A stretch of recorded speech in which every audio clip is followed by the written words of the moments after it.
So hello no, ngayon no, pag-usapan ito tungkol sa katotohanan no sa ating Panginoong Hesukristo no. So ayon dito sa kasulatan sa Efeso 4 verse 21 no. Sinasabi dito ng Apostol Pablo no na ang katotohanan ay nasa kay Kristo. So klaro po 'yon no. Ang katotohanan ay nasa kay Kristo. Na kay Kristo ang katotohanan o si Kristo ang katotohanan. So siya mismo ang nagsasabi, ang ating Panginoong Hesukristo nagsasabi no na I am the truth. Ako ang katotohanan. So nangangahulugan kung ang Panginoong Hesukristo ang katotohanan.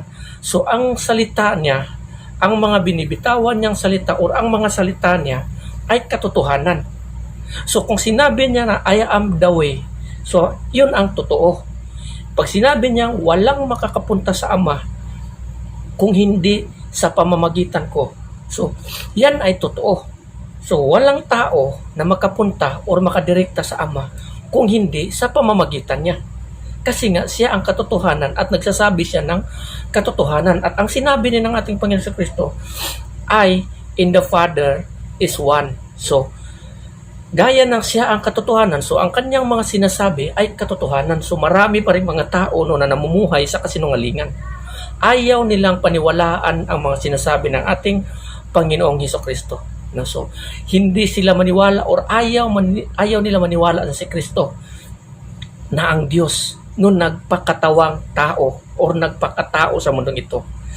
Kung iintindihin mo ng mabuti dito sa John chapter 1 no, verse 1 no, o first chapter ng John, no, di ba? Mababasa natin doon, di ba? God is word, di ba? God is word. So ang Diyos, ang salita. Ang Diyos ay ang salita. And the word became flesh. At ang salita na yon ay nagiging tao. So, kung intindihin mo ng mabuti, ang Diyos noon, ang Diyos ni Abraham ay sa akat ni Jacob, ay pa rin ang Diyos, siya pa rin ang Diyos na si Hesukristo.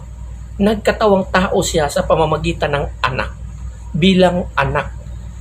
Siya, si Kristo, ay galing sa Panginoon at babalik sa Panginoon. Ipinadala dito upang tayo ay tubusin, upang sa pamamagitan niya, magkaroon tayo ng daan o relationship sa ating Panginoong Hesukristo. Ngunit bakit maraming mga tao na ayaw tanggapin, ayaw paniwalaan ang kanyang mga sinasabi o siya mismo na sinasabi niya, I am the truth. So, I am the truth. Ako ang katotohanan. Kahit si Pablo ang nagsasabi, ang katotohanan nasa kay Kristo.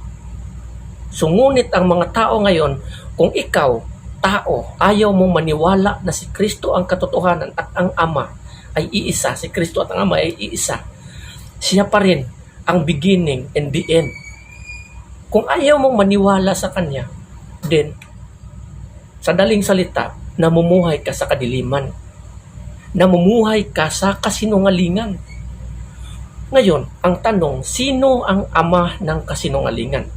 Ayon sa Biblia, ang ama ng kasinungalingan ay si Satanas, ang Diablo.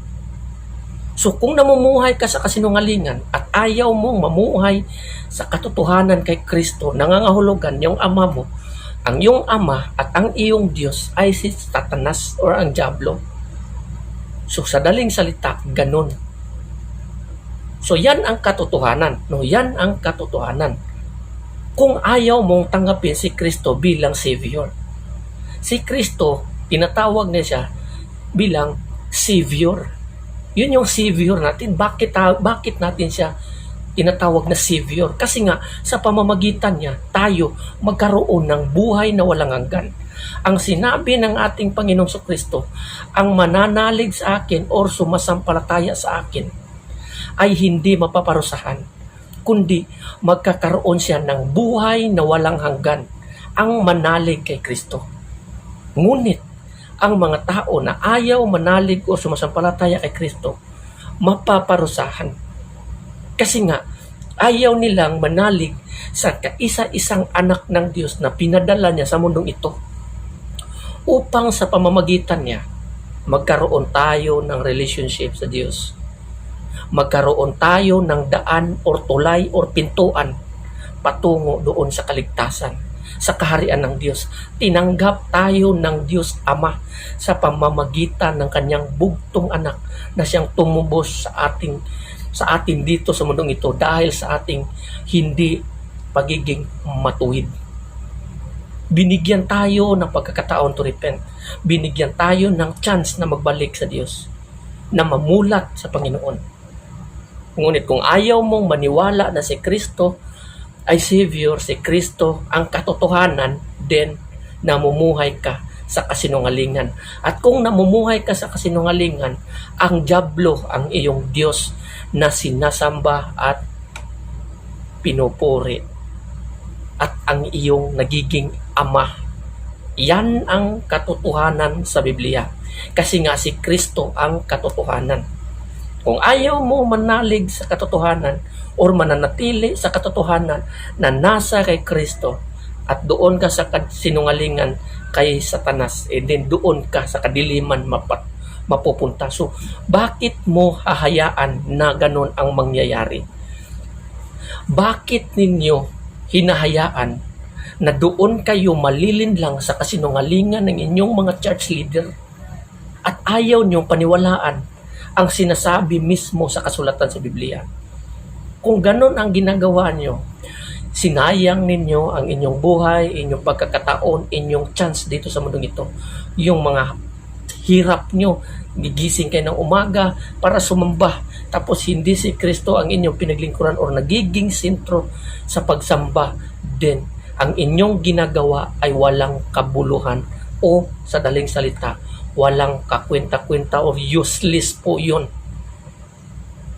Ayon dito sa Biblia, ang hindi manalig o sumasampalataya kay Kristo, mapaparusahan dahil nga ang mga taong hindi nanalig sa anak, napaparusahan na at mapaparusahan pa yung mga taong hindi pa rin mananalig sa anak. No, so gumising tayo habang may pagkakataon pa. No, so hanggang dito na lang and God bless everyone. Amen.